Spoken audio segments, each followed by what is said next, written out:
నమస్తే సార్. నమస్తే. సో ఆంధ్రప్రదేశ్లో హత్య రాజకీయాలు చాలా బాగా పెరిగిపోయినాయి. గత ఎన్నికల్లో కూడా మనం చూసాం. అయితే మరి ఈసారి జగన్మోహన్ రెడ్డి గారు అతని ప్రసంగంలో ఒకసారి ఈసారి ఒక కురుక్షేత్రం యుద్ధమే తలపిస్తుంది అని చెప్పేసి అన్నారు. Elections right. మరి ఆ యుద్ధంలో ఎవరు బలైపోతున్నారు? సో దాని గురించి మీరు ఏం చెప్తారు? అంటే 2019 ఎలక్షన్స్కి చాలా ఎక్స్పెక్టేషన్స్ రకరకాలుగా ఉండేవి. బట్ 2019లో వైఎస్ఆర్సీపీ ప్రభుత్వాన్ని ఫామ్ చేసింది ఏపీ ముఖ్యమంత్రిగా. అయితే అప్పటి నుంచి కూడా కొన్ని రకాల పరిణామాలు చూస్తే, కొన్ని రకాల వార్తలు చూసినా రాజకీయాలు అనేవి ఒకప్పుడులాగా లేవు. అంటే నాకు అంత అనుభవం లేదు, కానీ చాలామంది ప్రముఖులు, సీనియర్ జర్నలిస్టులు, విశ్లేషకులు, అంటే 60 అబోవ్ ఉన్న వాళ్ళని కొంతమంది సీనియర్ని కలుస్తున్నప్పుడు వాళ్ళు చెప్పే విధానం చూస్తే చాలా ఆశ్చర్యంగా అనిపిస్తుంటుంది. ఎలా అంటే ఇందిరాగాంధీ గారు కూడా అటల్ బిహారీ వాజ్పేయి గారిని చాలా రెస్పెక్టెడ్గా ఆయన సీటు వరకు వచ్చి ఆగి అభివాదం చేసి మరీ వెళ్ళేవారట. ఆమె తీసుకునే ఏమైనా నిర్ణయాలు కీలకమైనవి ఉంటే దేశ ప్రజలకి ఎంతవరకు మేలు చేకూరుతుంది అనేది అటల్జీని అడిగేవారట, ఆవిడ చర్చించేవారట. అంటే చూడండి, అంటే ఆ రాజకీయాలు ఎలా ఉండేవో కదా. ఈవెన్ చాలా వరకు కూడా, అంటే నేను చిన్న స్టేజ్లో ఉన్నప్పుడు కూడా రాజకీయాలంటే ప్రతిపక్ష నేతకి కొంత అడ్వైజరీ కమిటీ ఉండేది. ఆ అడ్వైజరీ కమిటీ ఉన్నప్పుడు బీఏసీ అంటారు, అసెంబ్లీకి సంబంధించి. ఆ కమిటీలో ఉన్న మెంబర్స్ని కూడా కొంత మంత్రిమండలి వాటితో కూడా చర్చించి ఇట్లా అనుకుంటున్నాం, ఈ పథకం ప్రవేశపెట్టాలనుకుంటున్నాం, ఇట్లా ఇది ఎంతమందికి లబ్ధి చేకూరుతుంది, ప్రజలకు ఎంతవరకు రీచ్ అవుతుంది, ఉద్యోగస్తులకి ఇది లాభమా నష్టమా, సామాన్యులకి ఇది లాభమా నష్టమా, ఇది చేయడం వల్ల పన్నుభారం ఏమైనా పడుతుందా, రకరకాల కోణాల్లో ఆలోచించి సీనియర్ ఐఏఎస్ ఆఫీసుని కూర్చోబెట్టి వాళ్ళతో కూడా చర్చించి నిర్ణయం తీసుకునేవారు. అది రాజకీయంగా ఒక పరిణితి చెందిన రాజకీయం. ఇప్పుడు అది ఎలా అయిపోయిందంటే సిల్లీగా చిన్నపిల్లల్లాగా అయిపోయింది. ఆఖరికి సినిమాల్లో కానీ టీవీల్లో కానీ ఏ రకమైన ట్రోల్స్ వస్తున్నాయంటే, మొన్న ఒక సినిమాలో అదే చూశాను. వాళ్ళు క్లాస్లో పిల్లలు అల్లరి చేసుకుంటుంటే, ఎరా మీరేమైనా అసెంబ్లీ సమావేశాలు చూసి వచ్చారా, ఎలా తయారయ్యారు అని అడుగుతాడు మాస్టర్. అంటే అసెంబ్లీలో చిన్నపిల్లల స్థాయిలో కొట్టుకుంటున్నారు, చిన్నపిల్లల స్థాయిలో అంత దిగజారిపోయి మాట్లాడుకుంటున్నారు అని ఆ కౌంటర్ సారాంశం కదా. అంటే ఎట్లాగా వెళ్ళిపోతుందో చూడండి ప్రజల్లోకి. అసెంబ్లీ సమావేశాలు స్టార్ట్ అవ్వగానే ప్రతిపక్షాలు వెంటనే లేచి ఒక గట్టిగా రాద్ధాంతం చేయడం, అవసరమైతే స్పీకర్ పోడియం వరకు వెళ్ళిపోవడం, ప్లకార్డులు పెట్టడం, ఈవెన్ స్పీకర్ ఫేస్ కూడా కనబడనివ్వకుండా ప్లకార్డులు అడ్డుగా పెట్టడం, వెంటనే స్పీకర్ సభను వాయిదా వేయడం, ముందు ఒక గంట, మళ్ళీ గంట తర్వాత రీజాయిన్, మరో 2 గంటలు రీజాయిన్, ఇవాళకి రేపు కూడా అలా చేస్తే వెంటనే ఒక 1 వీక్ సస్పెన్షన్, లేదా 1 వీక్ తర్వాత సమావేశాలు, ఇంకా విసిగిపోతే స్పీకరు సస్పెండ్ చేయడం సభ్యుల్ని. ఇట్లాగా నడుస్తుంది. ఇప్పుడు మరి అలాంటప్పుడు ప్రజల సమస్యలు చర్చకు వచ్చేది ఎప్పుడు కదా.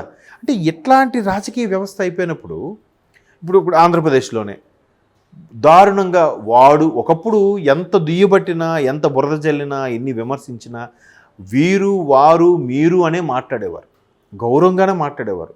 గౌరవ ప్రతిపక్ష నేత చూడండి ఎలా మాట్లాడుతున్నాడో, ఆయన ఏంటో అలాగే మాట్లాడతారు అనేవాడు. ఇప్పుడు అలాగలేదు, ఆడొక సన్నాసి, అలాగే మాట్లాడతాడు, ఆడొక ఎదవ, ఇదా చూడండి. అంటే అసలు అందుకే చాలామంది అభిప్రాయం ఏంటంటే రాజకీయాల్లో కూడా ఒక రకమైన క్వాలిఫికేషన్ పెట్టేయాలి, రాజకీయాలకు కూడా ఏజ్ లిమిట్ పెట్టేయాలి, రాజకీయం అనేది సేవ కాబట్టి దానికి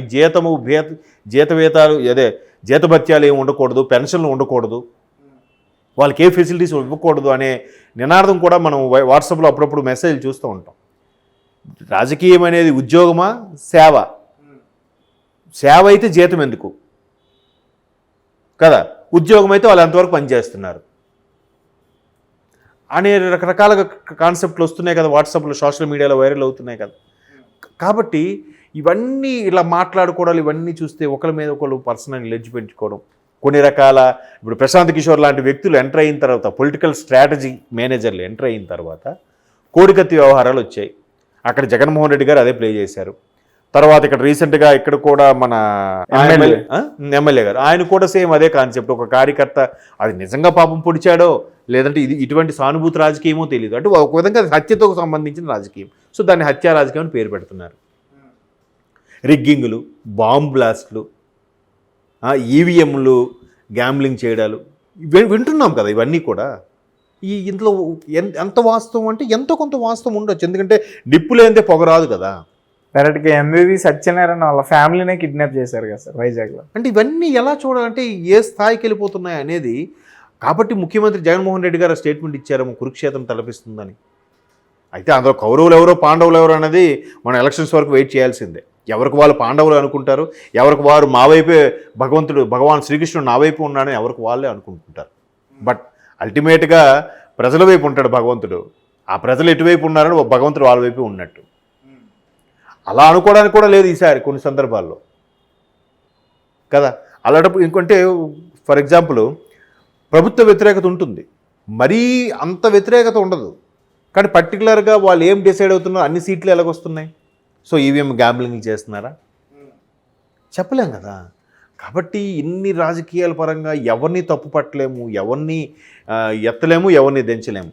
కానీ 2019 తర్వాత వైఎస్ఆర్సీపీ ప్రభుత్వం వచ్చిన తర్వాత ముఖ్యంగా మంత్రులు ఎవరైతే ఉన్నారో ప్రభుత్వం వాళ్ళు ఆ స్థాయికి తగ్గట్టుగా మాట్లాడట్లేదనేది ఒక వాదం. దాన్ని నేను అంగీకరిస్తాను. ఎందుకంటే వాళ్ళు కూడా చెప్పాను కదా, సన్నాసి అనడము, వెధవ, వాడు వీడని సింగులర్గా మాట్లాడడము, ఫ్యామిలీ లేడీస్ని ఇంటర్ఫియర్ చేయడము. ఇప్పుడు పవన్ కళ్యాణ్ లాంటి వ్యక్తికి 3 పెళ్ళిళ్ళు చేసుకున్నాడు, మీకెందుకండి, మీకెందుకు? అదే పవన్ కళ్యాణ్ ఆయన సినిమాలు చేసుకుంటున్నాడు, నిజమే. మరి మీరు వ్యాపారాలు చేసుకోవట్లేదా? మీరు గుట్కా వ్యాపారమో, సిమెంట్ వ్యాపారమో, ఐరన్ వ్యాపారమో ఏదో ఒకటి చేసుకుంటున్నారు కదా. మరి అదేంటది? అది మీ వృత్తి, ఈయన వృత్తి కాదా? ఈయన ప్రొఫెషన్ కాదా? ఈయన ప్రొఫెషన్ అదే, ఆయన ఆధారం అదే. రోజా గారు కూడా మంత్రిగా ఉన్నప్పుడు షోలుగా అయిన తర్వాత ఆవిడ ఆపేశారు, కానీ ఎమ్మెల్యే అయిన తర్వాత కూడా ఆవిడ జబర్దస్త్ షోలు కంటిన్యూ చేశారుగా.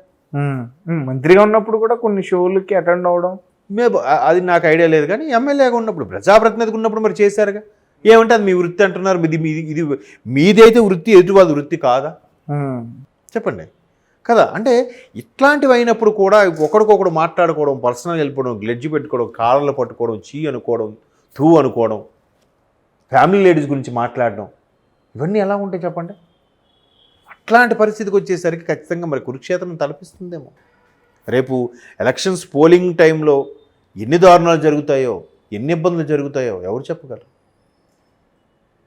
ఇక్కడ కూడా తెలంగాణ విషయంలో కూడా పోలింగ్ అయిపోయిన తర్వాత ఒక లారీ లోడు వెళ్తుందంట, అందులో అన్నీ ఎంటీ ఈవీఎంలు ఉన్నాయి, అంటే స్పేర్వి, దాన్ని ఏమంటారు, సబ్స్టిట్యూట్గా ఉండేవి. ఒకవేళ ఎక్కడైనా ఈవీఎం మిషన్ ప్రాబ్లం అయితే దీన్ని పెడదామని, అలాంటివి అవన్నీ ఒక పర్టికులర్గా గొడవల వైపు వెళ్తున్నాయంట. వెంటనే కాంగ్రెస్ కార్యకర్తలు కొంతమంది, ముఖ్యమంత్రి రేవంత్ రెడ్డి గారు అప్పుడు పీసీ చీఫ్ కదా, ఆయన అలర్ట్ చేసి ఈవీఎంలు ఎక్కడికి వెళ్తున్నామో, ఎక్కడ ఈవీఎంలు కానీ ఏం కాదమన్నా కూడా మీరు ఒక కన్నేసి ఉంచండి, అలర్ట్ చేయండి అని చెప్పారు. అవేంటి పట్టుకుంటే అవి ఎంటీ అని చెప్పారట. మరి ఎక్కడికి తీసుకెళ్తున్నారు? క్లాక్ రూమ్ తీసుకెళ్తున్నారు, ఎక్కడైతే ఈవీఎంలు భద్రపరిచారో అక్కడికి. మొత్తానికి ఈ కాంగ్రెస్ శ్రేణులు కార్యకర్తలు దాన్ని ట్రేస్ అవుట్ చేసి పట్టుకోగలిగారు. అది ఎవరు పంపించారని తెలియదు. ఎందుకు పంపిస్తున్నారు? అక్కడ ఆల్రెడీ పోలైన ఈవీఎంలను తీసేసి ఈవీఎంలు పెట్టే ఆలోచనలో ఉన్నారని తర్వాత తెలిసింది వాళ్ళకి. చూసారా, అక్కడికి వెళ్తే ఏమో, ఒకవేళ వెళ్ళి రీప్లేస్ చేస్తారనుకోండి, ఈ ఈవీఎంలో ఒక్క ఓటు కూడా పోలింగ్ అవ్వలేదని చెప్పి ఎక్కడైతే బలపరుస్తున్నారో, ఎక్కడైతే గెలుస్తారని నమ్మకం ఉందో వాటి దగ్గర కూడా ఇలా ప్లే చేస్తారని కూడా కొన్ని వార్తలు వచ్చాయి బయటగా. అవి మీడియాలో రాలేదు, ఎక్కడ కొంతమంది మిత్రులు చెప్తే విన్నాను నేను. ఓకే, అంటే ఇలాంటివి రకరకాల జిమ్మిక్స్, రకరకాల ట్రిక్స్, రకరకాలుగా మోసపూరితమైన ఆలోచనలు. రాజకీయం అంటేనే ఇప్పుడు మీరు ఎట్లా అయిపోయింది, ఏ స్థాయికి వెళ్ళిపోయిందంటే, సింపుల్గా ఒక ఎగ్జాంపుల్ చెప్పి ముగుస్తా. ఎవరినైనా స్టూడెంట్గా ఉన్నప్పుడు ఏ స్టూడెంట్నైనా మీరు అడగండి, నువ్వేమవుతావు నాన్న పెద్దయ్యాక అని అడిగితే, పైలట్, డాక్టరు, ఇంజనీరు, అదవుతా, ఇదవుతా, సినిమా యాక్టర్ని అవుతా, డాక్టర్ని అవుతా అన్నీ చెప్తారు. రాజకీయ నాయకుడిని అవుతానని చెప్పి ఒక్కరు చెప్పరు. ఎందుకు పిల్లలు చూపించలేకపోతున్నారు? అంటే ఏ స్థాయిలో భ్రష్టు పట్టాయో మీరు మీ విజ్ఞతకే వదిలేస్తున్నారు, మీరు ఒకసారి ఊహించుకోండి కదా. కాబట్టి అలా అయిపోయింది. కాబట్టి రాజకీయాలు అనేది ఇప్పుడు మీరు ఆయన అన్నట్టుగా కురుక్షేత్రం మించి కూడా తలపించవచ్చు. కాకపోతే ఆ బాణాలు వేసుకోడు కురుక్షేత్రంలో గౌరవంగా సూర్యాస్తమయం అయిన తర్వాత ఆపేయాలి యుద్ధాన్ని. ఇక్కడ అలా ఉండదు. సూర్యోదయానికి సూర్యాస్తమయానికి సంబంధం లేకుండా నడుస్తూనే ఉంటాయి, జరుగుతూనే ఉంటాయి. మన దానికి డిసైడ్ అయ్యి ఉంటేనే బెటర్ అని అనిపిస్తుంది. మేబీ ఈ ఎంతమంది బలవుతారో, ఎంతమంది అమాయకులు బలవుతారో, ఎంతమంది అభ్యర్థులు ఇబ్బంది పడతారో, ఎంతమంది అభ్యర్థులు కూడా బలవుతారో మనం రాబోయే రోజుల్లో చూడడం, చింతించడం తప్ప ఏమీ చేయలేం. బట్ ప్రభుత్వాలు, ఇంటెలిజెన్సు బాగా పనిచేసి పోలీస్ వ్యవస్థ కూడా స్ట్రిక్ట్గా ఉంటే దానిలో కొంతవరకు కంట్రోల్ చేయొచ్చు. బట్ ఏదైనా ప్రజల్లో రావాలి ఆ చైతన్యం. ప్రజలు తానుకు తానుగా మాట్లాడాలి. మా ఓడు అని పర్సనల్గా తీసుకొని రెచ్చిపోయి కత్తులు నూరితే ఏం చేయలేం.